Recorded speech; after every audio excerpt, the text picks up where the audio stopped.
Renaud-Moncel, j'ai 52 ans et donc je dirige des entreprises, des centres de profit depuis 27 ans maintenant et je suis manager de transition depuis 5 ans. Voilà, donc j'ai un parcours qu'on pourrait situer en 3 volets. Un premier volet dans l'informatique où j'ai eu ma propre entreprise, un petit cabinet de conseil dans l'ingénierie que j'ai vendu 10 ans après d'exercice et ensuite j'ai été dans les grands groupes où j'ai surtout piloté des centres de profit et intégré des croissances externes. Voilà. Et depuis 5 ans, donc, je suis manager de transition. L'entreprise, c'était une start-up de la Green Tech, voilà, start-up industrielle, une des rares start-up françaises industrielles. Il y avait une vacance de la présidence pour des raisons de santé. Les investisseurs ont demandé à EIM de trouver un manager pour faire la transition pendant 9 mois, voilà, et vous m'avez fait confiance sur ce sujet. Les objectifs de la mission étaient bien sûr d'assurer la direction générale pendant l'absence de la présidence, mais il y avait aussi une feuille de route. En fait, cette start-up avait commencé à commercialiser un nouveau produit qui sortait de son prototypage et de ses essais, et l'idée était vraiment d'industrialiser cette machine et de lancer la commercialisation dans un contexte évidemment de trésorerie tendue comme on peut trouver parfois dans les startups. Cela implique d'amener les équipes à une vraie mutation en termes d'objectifs et de projets, puisqu'on va quitter un mode de conception pour aller vers l'industrialisation.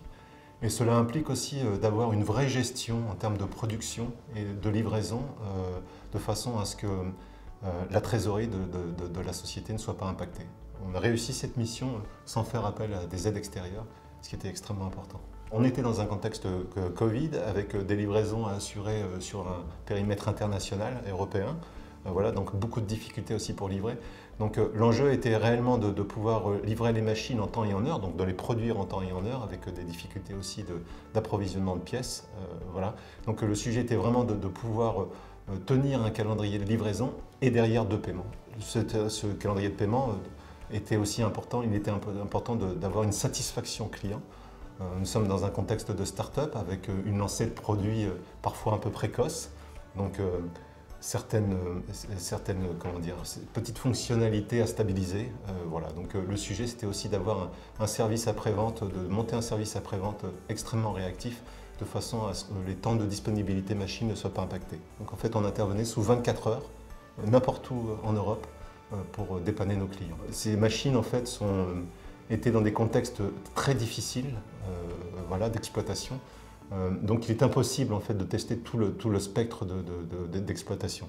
Voilà, donc en fonction des contraintes de nos clients, en fait, il survenait certaines pannes. Voilà, et l'important était réellement en fait de pouvoir remédier à ces pannes de façon à ne pas gêner la production de nos clients.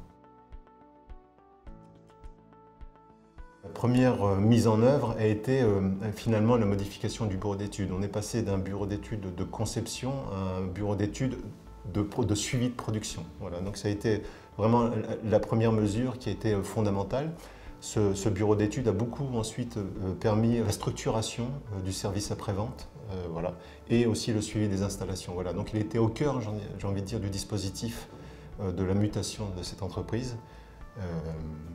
Et ça, c'est une des premières mesures. Les autres mesures sont celles que je vous ai expliquées sur le suivi, le cadencement des livraisons pour avoir une trésorerie suffisante. En termes de distribution, la complexité était surtout liée dans le contexte Covid, hein, où certaines frontières étaient fermées, donc il a fallu faire appel à des équipes de nationalité étrangère qu'on pilotait en anglais, donc il a fallu très vite monter des documentations d'installation, etc., ce qui n'était pas prévu.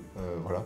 Et on a réussi cet épisode et ça nous a fait finalement apporter beaucoup, puisqu'on a eu une vraie réflexion finalement sur nos installations et une réflexion aussi en termes de coûts et de possibilités. Voilà. Finalement, cette difficulté, c'était très bénéfique puisque ça nous a obligés à réfléchir complètement à notre mode d'installation.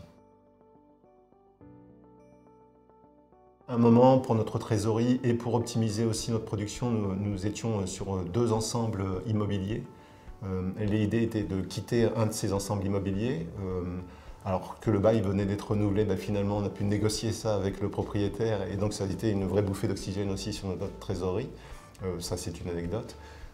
Et sinon la vraie réussite, je pense, c'est la satisfaction des clients quant à le délai d'intervention qui a été maintenu.